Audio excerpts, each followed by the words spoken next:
Hi students. So in this video, we're going to use our calculations of Q equals MCAT. So in the last video, we talked about specific heat and Q equals MCAT to figure out the amount of heat transferred from a system to surroundings. So we talked about this in other videos as well with the calorie, where we can take a food source, heat it up, and as it releases energy, right, in the form of heat, we go from hot to cold, it raises the temperature of the water. So in this particular calorimeter, we see that we have the food, which I'll refer to as Q of the food, is going to equal the amount of heat it releases. It's going to be equal to the amount of heat that the water absorbs. And in both cases, Q equals MCAT, right? So if we have the mass of the food and we have its uh, change in temperature or its specific heat, we could figure out the amount of heat. If we don't have that information and we want to figure it out, well, we could use the water, right? We can measure the temperature of the water, the change. We can know the mass that we have of the water, and we know its specific heat because that's the one we need to know, which is 1 calorie per gram degree Celsius or 4.184 joules per gram degree Celsius. So a lot of times they refer to whatever we're observing as the system. So if I'm burning food, this would be my system. Okay. The surroundings, right, are surrounding everything outside of that system. So the water is the surroundings. The only difference in the heat transfer is the direction. So if the system is losing the heat, it's releasing, the heat is exiting, it's exothermic, it's negative. If I lose heat, that's negative. The water, the surroundings, is absorbing the heat is entering, and that's why the temperature raises. That means the heat is positive because it's endothermic, entering, positive.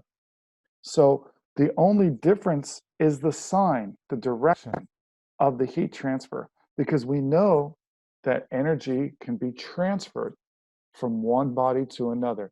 And with heat, it usually goes from a hot to a cold. So it goes from the burning food to the cold water.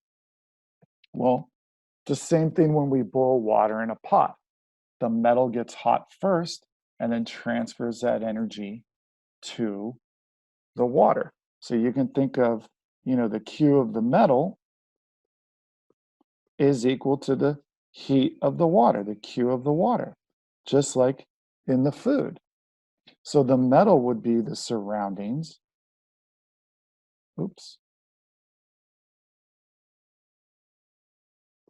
And the water, oh, I'm sorry, the metal would be the system. My bad. The metal would be the system, and the water would be the surroundings. So I would heat up the metal, it would get hot, and then it would release that heat to the water. So exo, and the water would gain positive, endo. So why is that so important to understand that concept? Because sometimes you have problems where you have to use the Q equals MCAT 2 times to figure it out. So I have a 110 gram sample of iron at 55.5 degrees Celsius, and I raise its temperature, okay? And I throw it in to water, and the water goes from 23 degrees Celsius to 25 degrees Celsius. Determine the specific heat of the iron. So basically, you can think of it as I have a hot iron, right? I have 110 grams of this iron, and its initial temperature is 55.5 degrees Celsius. And then I have some water, right? I have 150 grams of water, and it's initially at 23 degrees Celsius. when I add this to the water,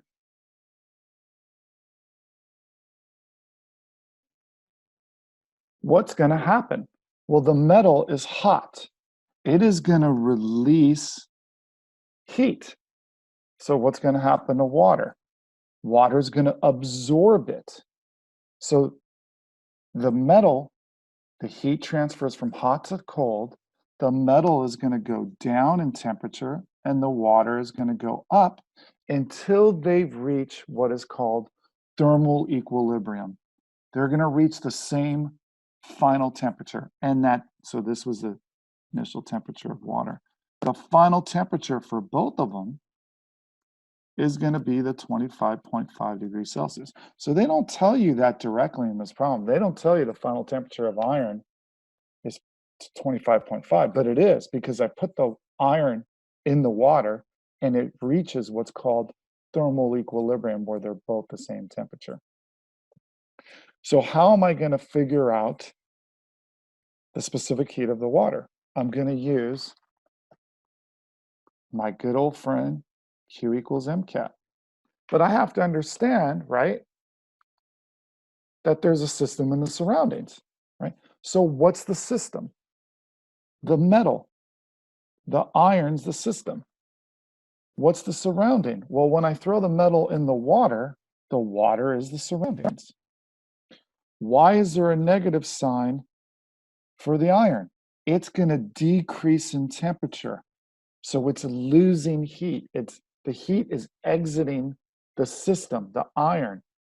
So exit, exothermic. If I lose something, that's negative. Why is the surroundings a positive heat? This is an endothermic process. The water is going to gain the heat, absorb it, and raise in temperature. So that's a positive heat because it's endothermic. The heat is entering the surroundings. So if you gain heat, if you gain money, that's positive. So now what can we do? Well, if I know that Q of H2O equals Q of the metal, and again, the Q of the metal is the same magnitude, just opposite direction, so we use a negative. If I could just figure out the Q of water from Q equals MCAT, then I know the Q of the metal. It's the same, just opposite sign. So I plug everything in for water. The mass of the water, I was told, is 150 grams. The specific heat of the water is the only specific heat I need to know. Why? It's easy. It's 1 calorie per gram degree Celsius. And the change in temperature, well, this is my T final, and this is my T initial. How come? I went from means a starting point, to means an ending point. I went from 23 degrees Celsius to 25.5. I'm going to follow my rules of subtraction. I'm going to go to the tenths. It's a 2.5 degrees Celsius difference. When I multiply that, it's 375 cal. Now, I'm not going to put it to 2 sig figs yet because I'm not done with my calculation, but I'm underlining 2 sig figs here. Why? Because now I'm following the rules of not addition and subtraction, but I'm following the rules of multiplication because when I multiply all this out, and this was 2 sig figs, my final answer should have 2 sig figs. But I'm not going to round just yet because I want to avoid round off error. So now that I know that water is 375 calories, then the heat of the iron is just the opposite. And what's that going to be? Well, it's going to be negative 375 calories.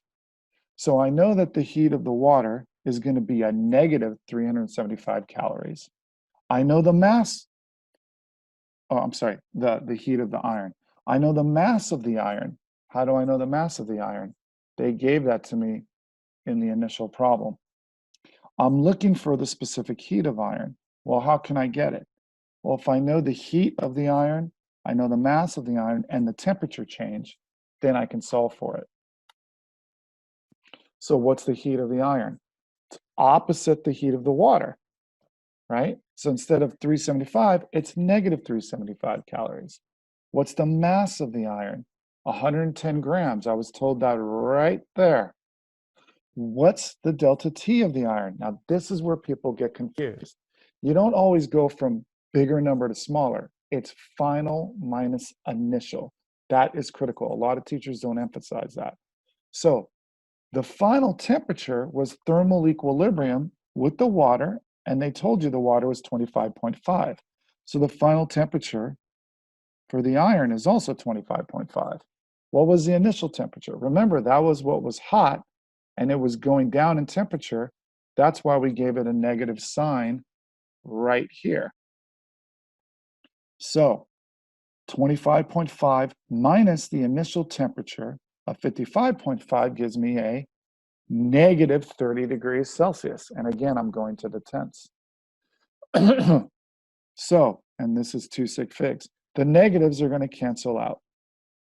That's important. You have to make the negatives cancel out because specific heat's not a negative number. And the negative tells me direction. So now how do I solve for the specific heat of iron? Divide both sides by the mass and the delta T. So 375 calories divided by 110 grams times the 30 degrees Celsius. And I get the specific heat in units of calories per gram degree Celsius, and it's 0.11 calories per gram degree Celsius. So I hope that makes sense. You'll have a couple of these problems in your book, and you'll be doing these in lab as well.